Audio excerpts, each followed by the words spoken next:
நான் தான் உங்கள் சஞ்சய் பேசுகிறேன். இப்போ காலம்புற காலத்தில் உடம்புக்கு தேவையான ஃபுட்டை யாருமே இப்போ போடுறது கிடையாது. கண்டிப்பாக நீங்கள் அதுக்கு தேவையான ஃபுட்டை டயத்துக்கு டைம் கண்டிப்பாக கொடுக்கணும்.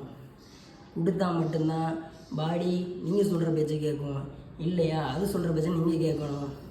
அடிக்கடி ஹாஸ்பிட்டல் போக வேண்டியிருக்கும், இங்கே பிடிச்சிட்டு அங்கே பிடிச்சிட்டுன்னு சொல்ல வேண்டியிருக்கும். வேறு ஒன்றும் இல்லை, நீங்கள் 145, 125, 250, 265, 440 லெவல்லாம் சாப்பிடுவீங்க. ஜஸ்ட் உங்கள் பாடி கொடுக்க வேண்டிய சின்ன சின்ன ப்ரோட்டீனை கண்டிப்பாக கொடுங்க.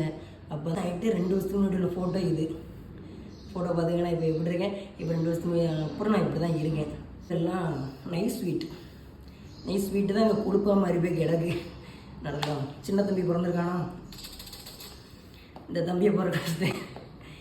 ஆனால் வந்துட்டுன்னா கரைக்க ரொம்ப கஷ்டம். இருக்கும்போதே நல்லா உங்கள் பாடி நல்லபடியாக பார்த்துக்கங்க. இப்போ 40-45 ரூபா தான் செலவு. அது 2 டேஸ் கொண்டு எடுத்தால் போதும். நான் இப்போ சாப்பிட்டுட்டு அதான் ஒரு 15 மினிட்ஸ் ரன்னிங் போங்க, கண்டிப்பாக போகணும். இல்லை ஏதாவது ஸ்மால் எக்ஸசைஸ் ஏதாவது பண்ணிடுங்க, 15 மினிட்ஸ் கண்டிப்பாக பண்ணுங்கள். நெக்ஸ்ட்டு கல் வேலை காட்டு வேலைக்கு போகிறவங்க சாப்பாடை மட்டும் சாப்பிட்டா போதும். 1 மந்த், ஒரே மாதத்தில் கண்டிப்பாக ரிசல்ட் இருக்கும். ஒரு டைமுக்கு 40 ரூபா. நான் சொல்கிற ஃபுட்டை மட்டும் டெய்லி எடுத்து பாருங்கள். எல்லாத்தையும் மிக்சியில் சேர்த்துக்கங்க.